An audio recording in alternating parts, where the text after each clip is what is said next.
À Grombélia, au sud de Tunis, les conducteurs n'ont plus à attendre des heures ou faire des kilomètres en dehors de la ville pour le contrôle technique de leur véhicule. Ce nouveau centre est opérationnel depuis le début de l'année. Pour Aymen, un habitant de la région, son ouverture est le fait de la volonté du président Kais Saied.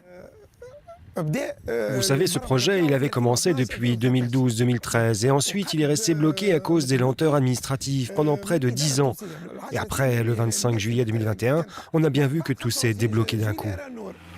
Le 25 juillet 2021 marque la date du coup de force du chef de l'État, lorsqu'il a pris les pleins pouvoirs. Depuis, il fait des visites dans chaque région du pays pour dénoncer des chantiers à l'arrêt ou le laxisme dans la gestion des infrastructures. Un rappel à l'ordre qui semble fonctionner. À Grombélia, les projets avancent. De nombreux habitants ont postulé pour créer des entreprises communautaires, autre cheval de bataille de Kais Saied. Par exemple, ici, vous avez une terre qui appartient à l'État et qui a été négligée pendant plusieurs années, faute de moyens pour l'entretenir. Regardez le raisin de cette vigne. Il est complètement mort. Avec 58 personnes, dont beaucoup de jeunes agriculteurs, Hanen veut faire de cette terre un projet agricole communautaire. L'avantage, le grand nombre de participants permet de constituer rapidement un capital et de souscrire ensuite à un prêt. Le tout est facilité par l'État. Un minimum de 10 000 dinars pour le capital. Nous avons pu rassembler 25 000 dinars et nous avons discuté avec tous les participants. Tout le monde est au courant que pour l'instant, nous ne sommes pas propriétaires de la terre. Mais le plus important, c'est d'être d'accord sur le fait que nous allons tous travailler ensemble pour en faire un projet qui fructifie. En échange du soutien étatique, 20% des bénéfices du projet seront reversés à la commune pour financer le développement local.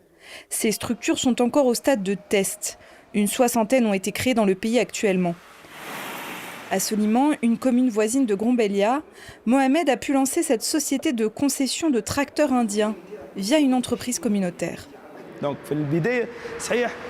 On ne peut pas récolter dès maintenant les bénéfices. Il faut voir un peu plus tard.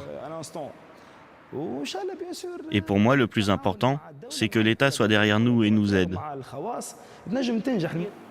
La relance économique, elle, stagne, avec une inflation à 9,3% et un taux de chômage à 16%.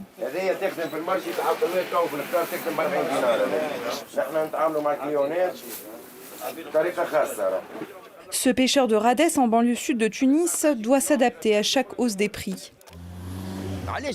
Chaque année, on a de moins en moins de poissons et les prix augmentent, donc les gens achètent moins.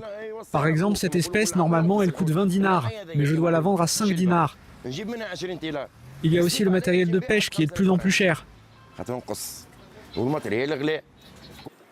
À cause de problèmes administratifs, il n'a pas de papier en règle pour son bateau, ni le droit d'aller pêcher en eau profonde. Des soucis quotidiens qui ne le font pas désespérer pour autant. On a tout vu ces dernières années, le bon et le mauvais, mais c'est comme ça partout. Ça va s'améliorer. Je vous dis ça parce que je sais que si le président entend parler de nos problèmes, il va venir directement et les régler, j'en suis sûr. Ce capital confiance dont bénéficie Kais Saied ne fait pas l'unanimité.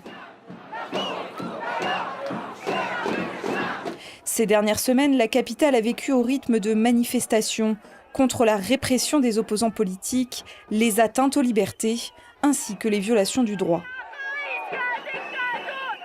Depuis son coup de force, près d'une soixantaine de personnes ont été emprisonnées pour leur opposition politique. Des journalistes et des internautes sont également en détention.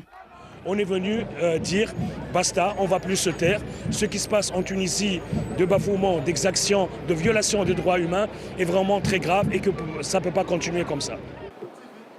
Une colère qui résonne aussi de l'autre côté de la Méditerranée, à Paris, où certains opposants ont trouvé refuge.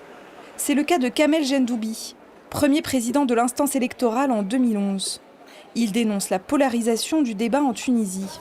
Les divisions des Tunisiens, ces divisions-là ne peuvent être traitées que par des règlements, par des procédures qu'on qualifie de démocratiques. Ce n'est pas la haine, ce n'est pas la diabolisation, ce n'est pas la violence qui résout ce problème.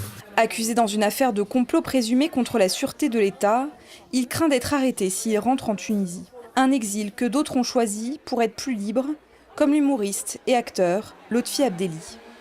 À 53 ans et après 20 ans de carrière en Tunisie, celui qui se moquait sans merci de tous les politiques en dialecte tunisien a recommencé à zéro en France, dans la langue de Molière. Ce chéri, il filme et en plus il est en direct avec le bled là-bas. Et le bled ils ont pas compris, c'est pourquoi on est français. Il n'y parle pas de politique tunisienne, mais continue de suivre de loin la situation. Ne crois pas que les gens maintenant en Tunisie, ils ont peur. Ils n'ont pas peur, mais il y a des gens qui ne veulent plus parler parce que voilà, tu vois. C'est pour cela, nous, on ne se tait pas. Et parce qu'il y a un public qui a besoin de cette liberté d'expression. La liberté d'expression, c'est eux. On est libre, le peuple tunisien. Mais c'est bien en même temps parce que on est, je crois, le seul peuple arabe aujourd'hui qui peut dire on est en dictature. Sarcastique jusqu'au bout, Lotfi Abdelli joue sur ce qui a souvent aidé les Tunisiens dans des moments d'incertitude politique, l'humour noir comme résistance.